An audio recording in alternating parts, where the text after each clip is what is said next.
Alrighty everyone, welcome back. It is now May 8th of 2023, and given that we're getting closer to projects out there like the Star Wars Ahsoka series, as well as Skeleton Crew, which remains highly skeptical among fans, given that that is a Kathleen Kennedy-driven project. It's one show, by the way, that I myself am really not all too thrilled about. But moving on past all of this, we know that John, Dave, George, as well as Tony Gilroy are really just focused on one goal, and that is to put out quality content when it comes to shows, movies, and everything around the books and the comics, filling in what's in between there. This is Mike Zero. Subscribe if you're new and like this video to see future Star Wars updates. I'm also on Twitter at Mike01. I thank you also very much for the great and kind support, and let's get right into what's going on here.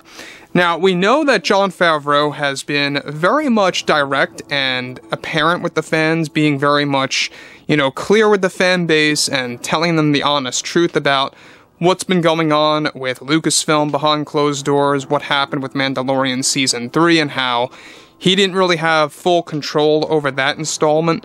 But that brings us to what Jon Favreau has been planning behind the scenes, and exactly how it actually dives into the sequel trilogy lore, getting undone or reset, and to really clear a way for Star Wars Legends content coming back to life in live-action adaptations.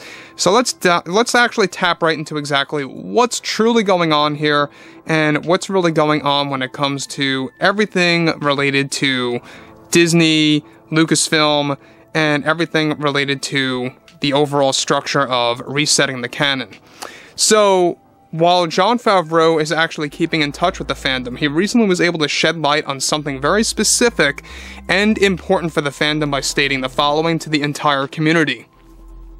So in order for us to tell the stories we want to from Legends, we decided we had to make some sacrifices in order for us to make those stories possible in the form of live action. We looked things over with the sequel trilogy canon and lore, and decided that we needed to exclude some of that canon and finding the right way to essentially reset or refrain from acknowledging certain canon pieces from those movies.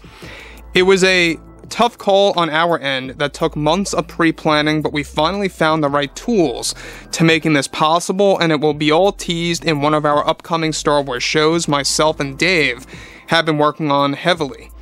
Now, before I get to the next piece that Jon Favreau talks about, this is all alluding to the fact that they are really bringing back key Star Wars Legends characters, Star Wars moments that happened in the Legends books, as well as specific eras in the franchise that happened.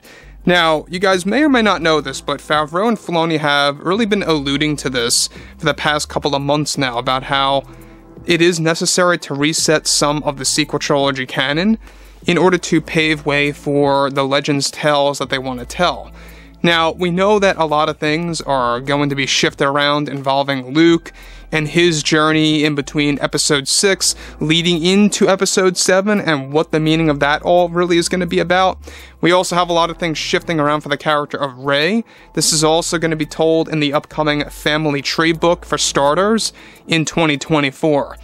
So, we already know that there's a lot of things shifting around for the sequel trilogy lore for John and Dave to really just kind of tell a lot of elements from Heir to the Empire, the New Jedi Order books, Shadows of the Empire, Star Wars Crucible, all these different elements that fans really cherish and have cherished for the past, 20 plus years given.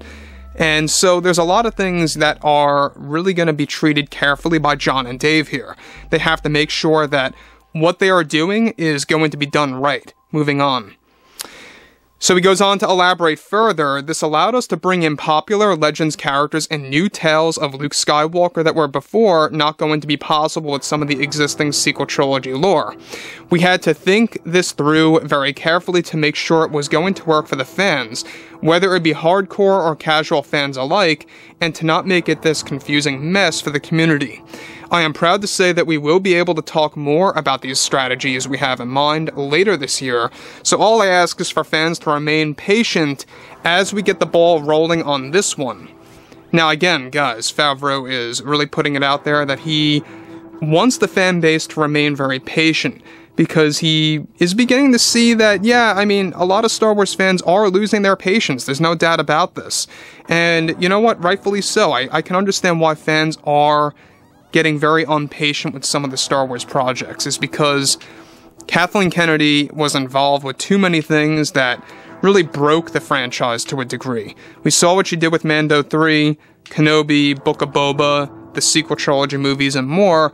And I think, and I do believe, it's one of the main reasons why a lot of fans are excited for Star Wars Ahsoka, myself included. It's going to be the first Star Wars show and project, generally speaking, that had zero Kathleen Kennedy input. Nothing at all. Not during the script, not during the principal photography phase, or even now during post-production. This is going to be something completely done by Dave with the help of Jon Favreau. So moving on to the next thing here, they go on to elaborate. I am proud to say that we will be able to talk more about these strategies we have in mind later this year, and we ran things over with George, and he absolutely loves the ideas that we have come up with that's really going to be a game changer. We are aware that many fans did not like some canon pieces from the sequel trilogy films, and we are fine-tuning the canon to remedy that situation as well. That's about as far as I can really go with that for now, but in the coming months, I will be able to be more specific about everything that we are doing with this one big goal that we have in mind for fans. Now guys, I don't know if you guys remember we went over this, that one of the big plans that Jon Favreau has is casting actress Karen Gillan to portray the role of Mara Jade in Mando Season 4, Ahsoka Season 2, and beyond, as well as bringing in some new villains, expanding Thrawn, Prince Shizor, and other characters from Legends as well. So they really are thinking outside the box. They want to make sure that the Legends stories are going to be properly adapted into these shows, into the upcoming Dave Filoni movie, which, by the way, I must make clear that his movie is going to be the gateway to a new trilogy. That is the plan by Disney executives, is to essentially create a new sequel trilogy in a sense. Not that they're going to be called episodes 7 through 9, but they are going to be treated as a new sequel trilogy, basically, because it's going to be post-Return of the Jedi movies that takes place closer to the originals, right? So you're going to get the younger iterations of Luke, Han, Leia, Ahsoka coming back, Din Djarin, Grogu, Thrawn, Ezra Bridger, and all those fan-favorite characters getting a mashup treatment in the upcoming movie that will actually adapt itself into a trilogy eventually. That's the game plan by Disney right now. And you know what? I think it's a smart move, because if you think about it, these shows are really boosting the familiarity among fans, hardcore and casuals alike, to get used to them and then eventually watch them in theaters. So it's really interesting because we know that Jon Favreau is going to kickstart this plan to reset sequel trilogy canon in Ahsoka Season 2, and that's definitely what he's alluding to when it comes to him talking about one of the upcoming shows. So I'm really interested to hear what you guys have to say about this below in the comments, and if you guys did enjoy the content for today, make sure to drop a thumbs up on this video to support the channel, and I will catch you guys next time.